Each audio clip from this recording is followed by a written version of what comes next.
안녕하세요. 에이미 코치입니다. 이번 시간에는 화학 수업에 대한 궁금증이 좀 있는 친구들이 많아서 수능 때 화학을 선택하고 공부하는 방법과 추천인강, 공부 방법, 그리고 왜 중요한지에 대한 설명을 간략하게 해드리도록 하겠습니다. 채널 고정해 주시고요. 구독과 좋아요 부탁드립니다. 안녕하세요. 네, 안녕하세요. 네, 자기소개 좀 해주세요. 네, 저는 과학교사 양문호라고 합니다. 네, 이과생일 경우 화학이 왜 중요한가요?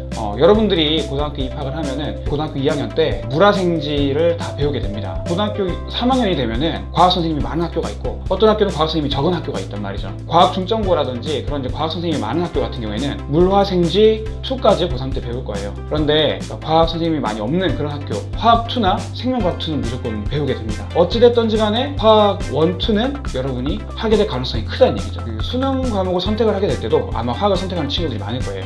선생님 저는 수학을 잘하기 때문에 물리를 선택을 할 건데요, 그렇게 생각을 하시는 친구들도 있을 텐데, 그런데 물리 자체가 1등급, 2등급 장벽이 높습니다. 일단은 과고생들이 그 상위 이제 1등급을 꽉 잡고 있고요. 선생님이 가르치고 있는 학생들이나 강남이나 목동에 있는 친구들 같은 경우에 보통 중3 때 물리원을 끝내고 고등학교를 올라가거든요. 고등학교 1학년, 2학년, 3학년 이 3년 동안 물리원을 배우면서 훨씬 더 오랜 시간 동안 수능, 모의고사, 기출문제를 푼다라는 거죠. 내가 만약 고등학교 2학년 때부터 화학을 시작을 했다 그러면 이 친구들을 이길 수가 없는 거예요. 그렇기 때문에 수학을 잘하는 친구들이라도 고등학교 2학년 때 과탐을 선택을 하게 된다 그러면 화학원을 선택할 확률이 높아지는 겁니다.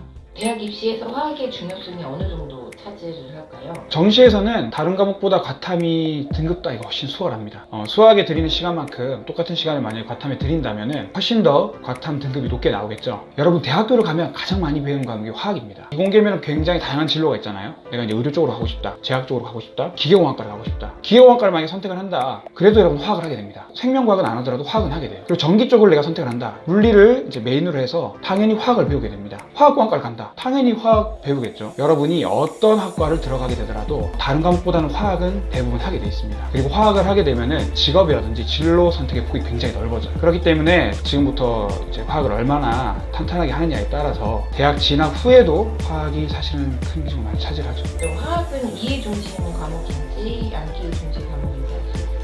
사실은 모든 과탐이 이해 플러스 이제 암기입니다. 암기를 더 많이 해야 되냐, 계산을 더 많이 해야 되냐. 화학 같은 경우에는 다른 물화생지를 놓고 봤을 때 조금 더 계산을 많이 필요로 하는 과목입니다. 단원별로 좀 안내를 해드리면은 2단원은 이제 원자, 원소, 주기율표 이런 것들에 대해서 배우고요. 3단원 같은 경우에는 이제 분자에 대해서 배워요. 파트는 다 암기입니다. 그래프 해석만 조금 할 수 있으면 되고요. 그런데 여러분들이 가장 어려워하는 그 1단원, 4단원. 1단원은 몰과 양적 관계, 4단원은 산화환원, 산염기. 이 부분은 비례식이라든지 그래프 해석이라든지 계산하는 문제가 많이 나와요. 이제 여러분이 1등급, 2등급을 받기 위해서 반드시 잘 풀어야 되는 파트는 1단원, 4단원. 그리고 계산을 빨리 하고 비례식을 잘 풀면은 훨씬 더 유리합니다. 화학을 시작하는 아이들이 어떻게 시작해야 될까요? 여러분한테 시간이 많이 주어졌다면은 지금이 방학이고 혹은 내가 지금 고3인데 다시 한 번 더 내가 화학원을 준비를 하고 싶다라고 한다면 2단원, 3단원부터 하시기를 강력하게 추천을 드립니다. 가장 중요한 거는 2단원, 3단원을 확실하게 마스터를 한 다음에 이 문제를 수능에서 다 맞는 게 중요해요. 그거를 일단 다 맞으면은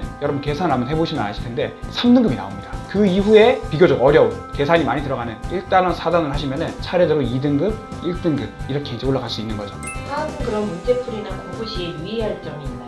일단은 수학처럼 문제 풀기를 권장을 해드려요. 수학 문제 풀면은 보통 노트에다가 문제를 쫙 이렇게 풀잖아요. 반 접어가지고 이렇게 이제 순서대로 푸는데, 이제 화학 교재를 사셔가지고 책에다가 여러분 문제를 푸는 분들이 있어요. 근데 그렇게 문제를 풀면은 풀이 과정이 굉장히 길어서 나중에 이렇게 보면 이게 풀이 과정이 어디 있는지 이걸 잘 몰라요. 풀었던 문제임에도 불구하고 그 다음에 내가 기억도 안 나고 이게 풀이 과정이 명확하지가 않은 그런 경우가 있어요. 그래서 수학처럼 공책을 이렇게 접으셔가지고 그게 뭐 개념서를 풀든 유형서를 풀든 기출문제를 풀든 공책에다가 일목요연하게 풀이 과정을 정리를 해주시고, 그렇게 했을 때 다양한 유형들이 이제 쌓이는 거고, 내가 이제 모의고사에서 새로운 유형의 문제를 풀었는데 이 유형은 내가 그 전에 풀었던 어떤 유형이랑 비슷하네 해서 연계가 되면서 반드시 문제는 공책에다가 잘 정리하시고 수학처럼 공부를 하시는 걸 추천드립니다. 화학 추천 교재와 인강이 있을까요?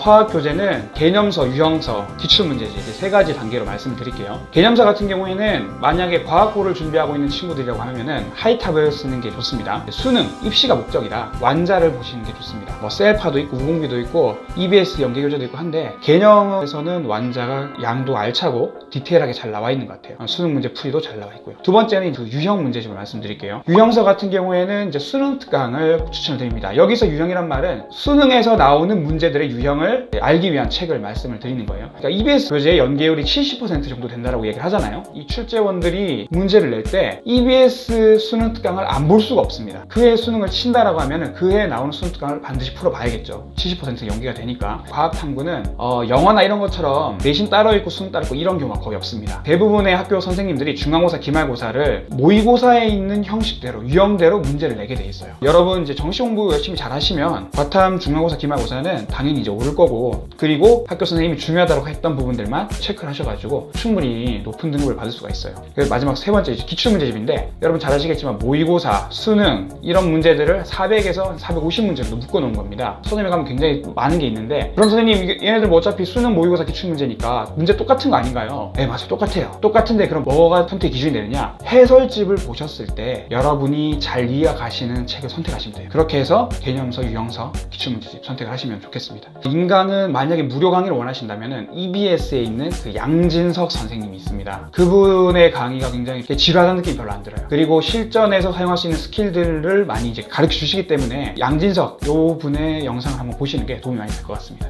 준비하는 학생들에게 마지막으로 해주고 싶은 말씀. 네, 화학은 일단은 아까도 말씀드렸듯이 이공계로 진로를 선택하셨다면 굉장히 중요한 과목입니다. 어떤 과를 가든지 화학을 선택하시면은 뭐 후회하지 않으실 것 같고요. 이거는 이제 모든 수험생들한테 해당이 되는 거겠지만 공부한다고 힘드실 텐데 끝까지 포기하지 마시고 열심히 지금 이 순간을 최선을 다해서 하신다면 나중에 되돌아봤을 때 인생에서 이 순간만큼 아름다운 순간이 없거든요. 끝까지 포기하지 마시고 열심히 최선을 다하셔서 유종의 미를 거두셨으면 좋겠습니다. 네, 감사합니다.